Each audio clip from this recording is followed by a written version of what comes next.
नमस्कार दोस्तों। Mains answer writing series में इस हफ्ते एक प्रोग्राम चल रहा है जिसका नाम है ट्रेन योर ब्रेन। किस चीज़ के लिए? आंसर राइटिंग के लिए, ताकि आप अच्छी तरह से अपने आप को तैयार कर पाएँ एक बेहतरीन उत्तर लिखने के लिए। और इस सीरीज़ में आज का हमारा टॉपिक है डिमांड और सप्लाई।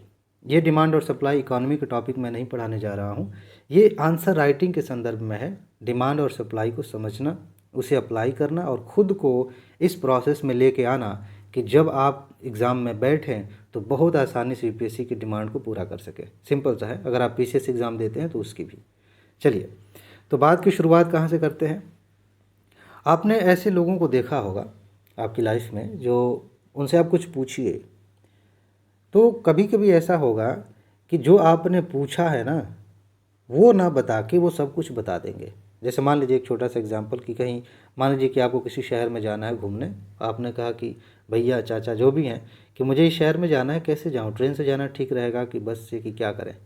तो वो बताएंगे कि अरे हाँ, पिछली बार हम गए थे यहाँ पे घूमने अपने परिवार के साथ, बड़ा अच्छा शहर, बहुत बढ़िया है, वहाँ के लोग बड़े अच्छे हैं, बस मेरे साथ ये थोड़ी सी दिक्कत हो गई थी, किसी ने मेरा जेब काट लिया था, बाकी सब ठीक है।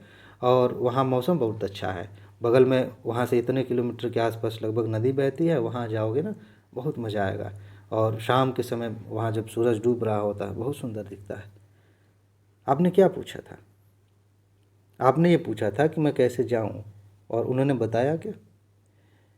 क्या बताया? वो उन्होंने कुछ और ही बता दिया। बात हो रही है उसी शहर के बारे में, लेकिन डिमांड और सप्लाई आप देख रहे हैं। आपकी डिमांड बस ये थी, आप ये जानना चाह रहे थे कि उस शहर में कैसे जाया जाए। और ये अक्सर होता है, किसी से पता भी पूछ लेने पर ना, जो लोग पता नहीं जान रहे होते ऐसे ही घुमा फिरा के बात कर रहे होते हैं, ठीक है ना। ऐसे ही यूपीएससी एग्ज़ाम में भी होता है। बहुत सारे दोस्त ऐसे हैं, जैसे यूपीएससी पूछ ले, मान लेते हैं एग्जाम्पल के तौर पे कि ये है प्रयागराज और इधर कहीं है दिल्ली। तो यूपीएससी ने अगर पूछा कि प्रयागराज से दिल्ली कैसे जाया जाए, तो कुछ दोस्त ऐसे उत्तर लिखते हैं कि प्रयागराज जो है उसके ज़्यादा दूर नहीं, बनारस आप जा सकते हैं, वहाँ पर घाट है, वहाँ पे बहुत बढ़िया दृश्य है, गंगा के दर्शन आप कर सकते हैं, ठीक है। प्रयागराज में भी आप देखेंगे तो दो नदियाँ आके मिलती हैं, संगम है वहाँ पर, ठीक है। और उत्तर प्रदेश में ये शहर है, उत्तर प्रदेश बहुत ही बढ़िया राज्य है, हम भी उत्तर प्रदेश के हैं। इस टाइप की बातें करते करते उत्तर प्रदेश से सटा हुआ जो है दिल्ली है, तो आप जाएंगे दिल्ली पहुंच जाएंगे। दिल्ली पहुंचा दिया, लेकिन इसमें एक बात सीधे सीधे बता दी कि ये डिमांड और सप्लाई बिल्कुल बिगड़ गया। यूपीएससी ने सिर्फ इतना पूछा था कि बताइए प्रयागराज से दिल्ली कैसे जाया जाए, और पूरी कहानी बता दी। इसकी ज़रूरत थी यहाँ पे? नहीं थी। तो जो लोग आंसर राइटिंग की प्रैक्टिस नहीं करते उनके साथ यही समस्या होती है। वो कभी कभी इस चीज़ को समझ ही नहीं पाते कि डिमांड क्या है, यूपीएससी की क्वेश्चन की डिमांड क्या है। और अगर समझ भी लेते हैं तो जब प्रैक्टिस नहीं की होती तो अपने विचारों को सिस्टमेटिक तरीके से रख नहीं पाते। जैसे मैंने एक क्वेश्चन के दौरान बात करते हुए आपसे बताया था कि कभी कभी यूपीएससी बड़े बड़े टॉपिक्स को 150 शब्दों में पूछ लेती है कि इसको आप 150 शब्दों में लिखिए। जैसे महात्मा गांधी के विचारों की क्या प्रासंगिकता है, अगर आप इसके बारे में पढ़ेंगे तो बाकायदा एक निबंध लिख सकते हैं। 1500 2000 शब्दों में एक बड़ा सा निबंध लिख सकते हैं, लेकिन 150 शब्दों में लिखना हो तो ऐसे में आप क्या लिखेंगे? यहाँ पे आपको समझना पड़ेगा कि उसमें से निचोड़ क्या निकाल के लिखा जाए। ये कब होगा? जब आप आंसर राइटिंग की प्रैक्टिस करते हैं। जो लोग नहीं लिखते, जो प्रैक्टिस नहीं करते, उनके साथ दो समस्याएं होती हैं।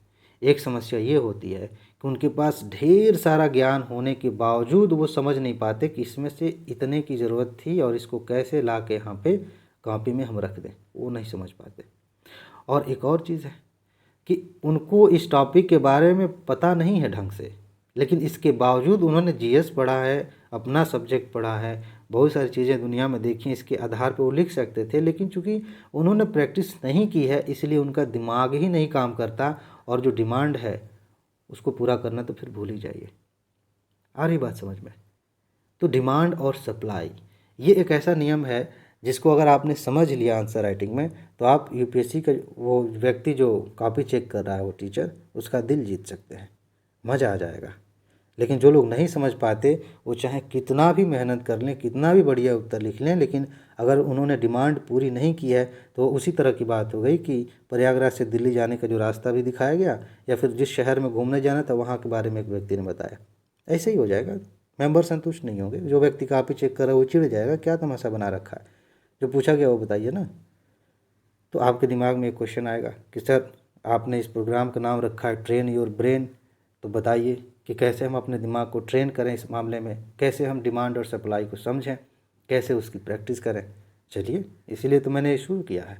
अब यही बात मैं आपको बताने जा रहा हूँ, और इसमें एक मज़ेदार बात मैं शुरू में ही बता देता हूँ। क्या है कि जब आप इस डिमांड और सप्लाई को समझने लगते हैं ना, तो आपके दिमाग से एक क्वेश्चन गायब हो जाता है। वो क्वेश्चन आंसर राइटिंग के दौरान हर किसी के दिमाग में आता है कि जो उत्तर हम लिख रहे हैं उसको हम किससे चेक करवाएं, या कैसे हम जानें कि इसका उत्तर हमने ठीक लिखा है। ये सवाल गायब हो जाएगा। पता है क्यों? क्योंकि मैंने बीच में कभी एक बार शायद कहा भी था कि अगर आपने क्वेश्चन की डिमांड समझ लिया तो आप उसका उत्तर लिखेंगे उसी हिसाब से, ठीक। और जब आपने खुद ही उत्तर लिखा है, आपको डिमांड समझ में आई है कि ये पूछा गया है, खुद आपने लिखा है, तो आपको समझ में भी आएगा कि आपने क्या लिखा है। तो क्या आप जान नहीं पाएंगे कि हाँ, जो लिखा है आपने एग्जैक्टली वही बताया है कि नहीं? अगर बताया है तो बहुत अच्छा है, आपने डिमांड पूरी कर दी, ठीक है, आपने अच्छी सप्लाई दे दी। और अगर नहीं है, अगर उस तरह से नहीं लिखा है तो मतलब कुछ गड़बड़ है, आपको और बेहतर करने की ज़रूरत है, ठीक है। चलिए अब वापस आते हैं इस मुद्दे पे कि कैसे हम अपने आप को, कैसे अपने ब्रेन को, अपने मन को इस दिशा में ट्रेन करें कि वो डिमांड को अच्छे से पूरा करें, ठीक है, सप्लाई अच्छे से हो, जो चीज़ चाहिए वही चीज़ हम लिखें। ध्यान से समझिए, इसका एक सबसे खूबसूरत तरीका हो सकता है कि आप जब लिखने की प्रैक्टिस करें तो खुद ही प्रश्न बनाएं। खुद प्रश्न बनाने का मतलब ये है कि प्रश्न बनाने वाले को पता होता है कि वो क्या पूछ रहा है। समझ रहे हैं? बड़ी मज़ेदार चीज़ है। जैसे मान लीजिए कि मैं आपको कह देता हूँ कि जैसे चुनाव आयोग पे मुझे क्वेश्चन बनाना है और मैं आपको बना के दूंगा, तो ये मेरे दिमाग में है कि मैं आपसे क्या जानना चाहता हूँ चुनाव आयोग के बारे में। लेकिन अगर मैं आपसे कहूँ कि आप खुद क्वेश्चन बनाइए, तो क्वेश्चन बनाने से पहले ही आपके दिमाग में उसकी डिमांड आ जाएगी कि मैं जानना क्या चाहता हूँ। भले खुद ही उत्तर लिखना है, लेकिन आपके दिमाग में ये बात आ जाएगी कि आप क्या चाहते हैं सामने वाले व्यक्ति से। और जब खुद ही उत्तर लिखना हो उसका, तो सबसे पहले, ये मज़ेदार बात है, सबसे पहले आपके दिमाग में उत्तर आएगा, उसके बाद प्रश्न आएगा। समझ रहे हैं ये मैं क्या कह रहा हूँ? ये बड़ी मज़ेदार चीज़ है। कहने का मतलब ये है कि जब किसी टॉपिक पे आप खुद प्रश्न बनाते हैं, तो प्रश्न बनाते समय आपको रियलाइज़ होता है कि जो चीज़ आप लिखने जा रहे हैं, क्या मतलब जो प्रश्न में आप पूछने जा रहे हैं, क्या उसका उत्तर आपके पास पहले से है? अगर पहले से नहीं है तो आप वो प्रश्न बनाएंगे ही नहीं। अगर बना भी दें तो अपने आप से ये कहेंगे कि हाँ, इसको कहीं से पढ़ना पड़ेगा, तब ये हम कर लेंगे, ये एंगल बन रहा है, इसमें हम क्वेश्चन बना रहे हैं, लेकिन बिना पढ़े इसको नहीं कर पाऊँगा, नहीं कर पाऊँगी। समझ रहा है? यानी कि जब आप क्वेश्चन बना रहे हैं तो आपको अच्छे से पता है कि इसकी डिमांड क्या है और खुद ही उसकी सप्लाई देनी है। तो सिंपल है, आप खुद अपने अंदर झांक कर देख सकते हैं कि क्या मैंने इसके बारे में पढ़ा है, क्या मैंने इसकी तैयारी की है, और उसके बाद से फिर आंसर लिखिए। तो सिंपल था कि आप जिन टॉपिक्स को पढ़ते हैं उन्हीं टॉपिक्स से साधारण प्रश्न बनाइए। कहीं से यूपीएससी का क्वेश्चन मत लीजिए, कहीं कोचिंग का क्वेश्चन मत लीजिए, खुद प्रश्न बनाइए और बनाने के बाद उसका उत्तर खुद ही लिखिए। धीरे धीरे आपके प्रश्न का लेवल भी बढ़ता जाएगा, आपके उत्तर का लेवल भी बढ़ता जाएगा। जैसे मान लीजिए कि एक टॉपिक ले लेते हैं, कौन सा टॉपिक ले लूँ मैं, चलिए जलवायु परिवर्तन, चलिए एग्जाम्पल ये थे यही। तो हो सकता है कि आप शुरू में बनाए कि बताइए जलवायु परिवर्तन क्या है। आपने उसकी डिमांड पूरी कर दी कि जलवायु परिवर्तन का मतलब ये है, ठीक है। अब इसी पे दोबारा आपने और पढ़ा तो आपका क्वेश्चन कुछ इस तरह का हो सकता है कि जलवायु परिवर्तन के कारण क्या क्या है। तो उसमें आप उसकी डिमांड पूरी कर देंगे, क्या इसके ये कारण है, मानव जनित कारण है, कुछ प्राकृतिक कारण है, वो बता दिया। अब आप इसी पर पूछ सकते हैं अगला क्वेश्चन कि जलवायु परिवर्तन से क्या क्या प्रभाव पड़ रहे हैं अलग अलग क्षेत्रों में। तो ये बहुत बड़ा क्वेश्चन हो गया। चाहे तो आप कह सकते हैं कृषि में क्या प्रभाव पड़ रहा है, समाज पे क्या प्रभाव पड़ रहा है, अर्थव्यवस्था पे। तो ये एक हो गया। तीसरा क्वेश्चन ये हो सकता है, मान लीजिए चौथा क्वेश्चन इसी टॉपिक पे लेकर के कि जलवायु परिवर्तन के लिए मानव किस हद तक जिम्मेदार है और उसे रोकने के लिए मानव किस हद तक प्रयास कर सकता है, क्या उसकी भी एक सीमा है। तो ये इस पर निर्भर करता है कि आपने टॉपिक को कितना समझा है। तो धीरे धीरे, कहने का मतलब ये है कि जिस टॉपिक को आपने पढ़ा उस टॉपिक पे खुद ही प्रश्न बनाइए, तो आपको डिमांड समझ में आएगी कि आपने क्या पूछा है, आपको चाहिए क्या, फिर आप उसको लिखिए। उसमें भी शुरू शुरू में अड़चन होगी।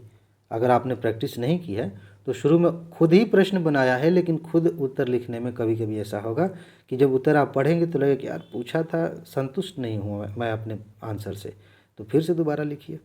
ठीक है, तो आप उसकी सप्लाई भी अच्छे से करेंगे। तो यहाँ से आप धीरे धीरे ये चीज़ समझ पाएंगे कि जब आपने खुद अपने डिमांड को पूरा करना सीख लिया, तो जब आप यूपीएससी के क्वेश्चन को देखेंगे और उसकी डिमांड को समझ जाएंगे तो उसकी सप्लाई भी आप अच्छे से कर पाएंगे। ध्यान दीजिएगा, इस पर जोर दीजिएगा, समझ जाएंगे तब। बहुत सारे दोस्त ऐसे हैं जो क्वेश्चन पढ़ रहे होते हैं, बस टॉपिक देखा नहीं कि बस लिखना शुरू कर दिया। ये डिमांड समझना नहीं है, ये बेवकूफ़ी है। क्वेश्चन टॉपिक सेम हो सकते हैं। बहुत बार मेंस में ऐसा होता है कि एक ही टॉपिक को लेकर बार बार यूपीएससी क्वेश्चन पूछती है। जैसे भूमंडलीकरण पे खूब क्वेश्चन पूछे जाते हैं, महिलाओं के मुद्दे पर हर साल प्रश्न पूछे जाते हैं, तो क्या हर बार एक ही आंसर की डिमांड होती है? नहीं, हर बार आप देखिए एंगल बदल जाता है। तो कहने का मतलब ये है कि जब आप यूपीएससी की डिमांड को समझ जाएंगे तो आसानी से उसकी सप्लाई कर पाएंगे, क्योंकि आपने इसी रूप में प्रैक्टिस की है। बहुत सारे लोग यहाँ पे मिस करेंगे दो बातें जिन्होंने प्रैक्टिस नहीं की है। पहली बात ये कि उनको डिमांड समझने में दिक्कत होगी। जब आप खुद प्रश्न बना रहे हैं, खुद लिख रहे हैं, तो डिमांड आप अच्छे से समझ पाएंगे। जो नहीं कर रहे हैं उनके लिए वहाँ दिक्कत होगी। कुछ दोस्तों के लिए ये है कि वो क्वेश्चन पर ध्यान नहीं दे पाएंगे, टॉपिक पढ़ेंगे, आगे निकल गए। लेकिन अगर आपने इस प्रोसेस पर काम किया है तो आप क्वेश्चन को अच्छे से समझने पर भी जोर देंगे। ये बहुत इंपॉर्टेंट चीज़ है। क्वेश्चन को समझने पर जोर देना लगभग आप कह दीजिए कि बहुत सारे लोगों को आता ही नहीं है। वो सीधे जाएंगे, बस क्वेश्चन को, अगर इंग्लिश मीडियम के हैं तो पट से इंग्लिश में एक बार पढ़े, आगे बढ़ गए। हिंदी के हैं तो हिंदी में पढ़े, आगे बढ़ गए। ठीक है, अगर एक बार में आपको समझ में आ गया तो बहुत अच्छी बात है। लेकिन समय कम होता है, लिखना ज़्यादा होता है। इस प्रेशर में कभी कभी ऐसा होता है कि आपको इस बात का भ्रम हो जाता है कि आपने समझ लिया, लेकिन आपने समझा नहीं। एक दो बार पढ़ेंगे प्रश्न को तब अच्छे से समझ पाएंगे। और जिसने भी क्वेश्चन को अच्छे से समझ लिया और उसने पहले से आंसर राइटिंग की प्रैक्टिस की है, समझ लीजिए कि उसने वहीं बाजी मार ली, उसके लिए आंसर लिखना आसान हो गया। अदरवाइज़ बाकी लोग बस कॉपी भरेंगे, बाद में कहते हैं कि अरे हमने सारे क्वेश्चंस किए थे, नंबर क्यों नहीं मिले।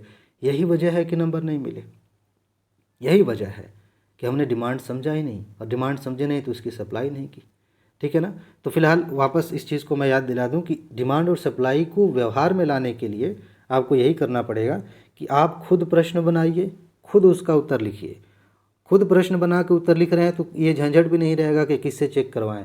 भाई जब खुद ही पूछा है तो खुद ही जवाब दे के खुद को संतुष्ट अगर नहीं कर पा रहे हैं, इसका मतलब आपने अच्छा नहीं लिखा है।